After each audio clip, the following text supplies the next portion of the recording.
तो पार्ट 25 की शुरुआत होती है ग्रैंडपा के बर्थडे वाले दिन से, जहाँ सोंगहा और चिशी बच्चों के साथ टीवी देख रहे थे। तभी ग्रैंडपा आकर उनसे पूछने लग जाते हैं कि आज एक खास दिन है, तो तुम सब ने इसे कैसे सेलिब्रेट करने के बारे में सोचा है। पर चिशी और सोंगहा उन्हें काम का बहाना देते हुए कहते हैं कि आज तो उन्हें ऑफिस में बहुत सारा काम है और बच्चों को स्कूल भी जाना है, इसलिए आज चाहे जो भी दिन हो वो लोग सेलिब्रेट नहीं कर सकते। जो सुन ग्रैंडपा तो अपसेट होकर चले जाते हैं। तो सोंगहा और चिशी से पूछता है कि कहीं ग्रैंडपा नाराज तो नहीं होंगे। चिशी कहते हैं डोंट वरी, मैंने उनके सरप्राइज बर्थडे पार्टी का सारा इंतजाम कर दिया है। इधर ऑफिस में चिंतियान कंपनी के कुछ बड़े शेयर होल्डर्स को अपनी ओर ले आता है। वहीं हमें पता चलता है कि चिंतियान तो सीक्रेटली माउलिन कंपनी के शेयर्स खरीद रहा था, जिससे अब वो भी माउलिन कंपनी का एक बड़ा शेयर होल्डर बन गया था और वो अब दूसरे शेयर होल्डर्स के साथ मिलकर सोंगहा को सीईओ की पोजीशन से हटाने की तैयारी कर रहा था। इधर ग्रैंडपा नाइट वॉक करके घर वापस आते हैं। तभी घर के अंदर आते हुए वो कुछ एरोस देखते हैं, जिसे फॉलो करते हुए वो उनके गार्डन में पहुंचते हैं, जहाँ पर बहुत सारा डेकोरेशन किया हुआ था। तभी अचानक लाइट्स ऑन होती है। चंचन और श्वान हैप्पी बर्थडे गाते हुए उनकी ओर केक लेकर आते हैं। इसकी थोड़ी ही देर बाद सभी लोग बाहर आ जाते हैं और ग्रैंडपा को बर्थडे विश करते हैं, जो सब देखकर ग्रैंडपा तो काफी ज्यादा खुश एंड इमोशनल हो जाते हैं। फिर सारे लोग साथ मिलकर उनका बर्थडे मनाते हैं। इसी रात चिंतियान अब्रॉड से जिस हॉस्पिटल में चंचन और श्वान का बर्थ हुआ था, वहाँ से उनके बर्थ सर्टिफिकेट की कॉपीज मंगा लेता है और तो सोंगहा के लॉयर से भी श्वान के अडॉप्शन फॉर्म वगैरह निकाल लिए थे, जो सब सोंगहा ने लॉयर को तैयार करने के लिए कहा था। और ये सब कुछ लेकर वो अगले दिन पहुंच जाता है सोंगहा के घर पे।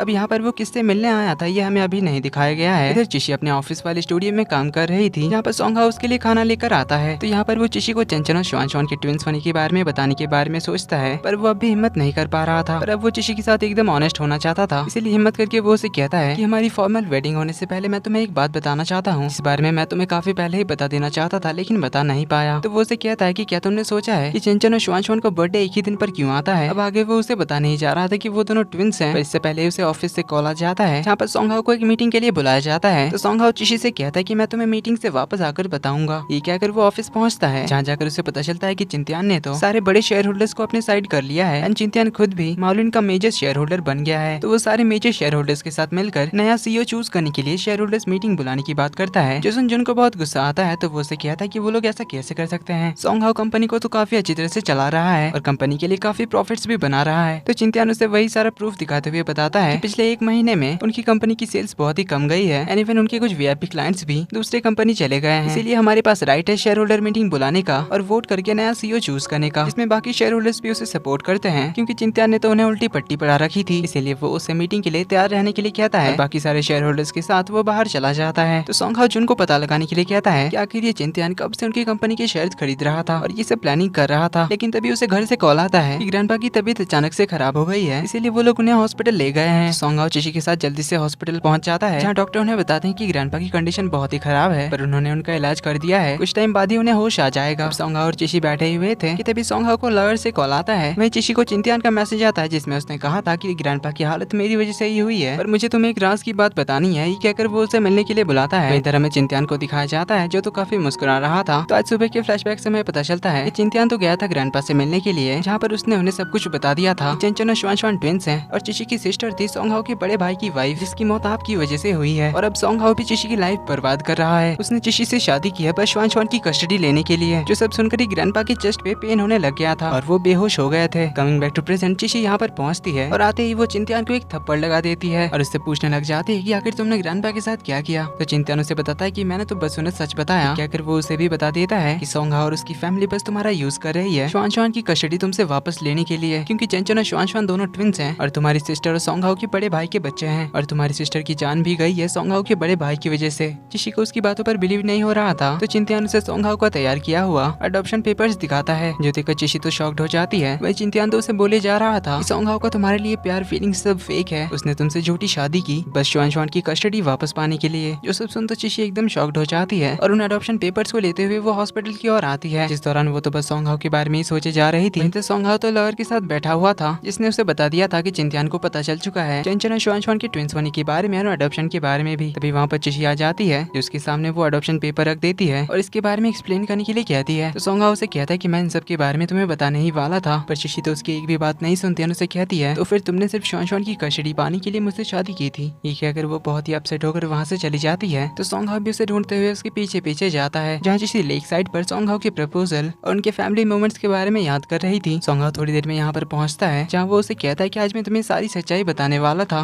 पर चिशी उसे आगे कुछ भी कहने ही नहीं देते। कहती है कि आखिर सब कुछ फेक था, तुमने मेरे साथ झूठा प्यार का नाटक किया, मेरी इमोशंस के साथ खेला श्वान की कस्टडी के लिए। तो सोंगहा उसे सॉरी कहते हुए बताता है कि मेरा मेरा पहला ऐसा इरादा था, मैं इस बात को मानता हूँ, लेकिन फिर तुम्हारे साथ रहते हुए मुझे तुमसे सच में प्यार हुआ और चंद चंद श्वान श्वान तुम्हारे साथ एक हैप्पी लविंग फैमिली की तरह हमेशा रहने का मैंने डिसाइड किया। इसलिए आज मैं तुम्हें सारी सच्चाई बताने जा रहा था, पर ऑफिस से कॉल आने की वजह से मैं तुम्हें सच्चाई नहीं बता पाया। पर चिशी कहती कि मुझे अब तुम्हारी कोई बात पर भरोसा नहीं है। तुमने स्टार्टिंग से ही मुझे झूठ बोला, शादी करने के बाद बोला फेक मैरिज है, फिर मुझे प्रपोज करके कहा कि सच में प्यार करते हो, लेकिन इन सब के पीछे तुम्हारा सिर्फ यही रीजन था। स्टार्टिंग से ही तुम्हें सब कुछ पता था मेरी सिस्टर के बारे में और श्वान के बारे में भी, पर फिर भी तुमने मुझे धोखे में रखा। मुझे तो अब समझ नहीं आ रहा कि तुम्हारा कौन सा रूप असली है, इसलिए हमारे लिए सही यही होगा कि हम अलग हो जाएं। सोंगा उसे समझाने की कोशिश करता है, लेकिन चिशी कहती है कि वो बहुत धोखे में रह चुकी है, पर अब वो और कोई धोखा नहीं चाहती, इसलिए वो उसे अकेला छोड़कर जाने के लिए कह देती है। अगले सीन में सोंगा हॉस्पिटल में सैड बैठा हुआ था और चिशी के बारे में ही सोच रहा था। तभी जुन उसे चिंत्यान के बारे में बताने लग जाता है, पर सोंगा तो उसकी बातें ही नहीं सुन रहा था। तो जुन उससे पूछता है कि आखिर क्या बात है, तो सोंगा उसे बता देता है कि चिशी को सब कुछ पता चल गया है और अब वो मुझसे अलग होना चाहती है। जुन उसे कंसोल करता है। इसी के साथ एपिसोड नंबर 25 करने यहीं पर होता है। वीडियो पसंद आए तो वीडियो को लाइक कर देना, चैनल पर पहली बार आए तो do subscribe and hit the bell icon ताकि आने वाले एपिसोड आपसे मिस ना हो। मिलते हैं अगले एपिसोड में, तब तक के लिए take care and bye bye and thanks for watching.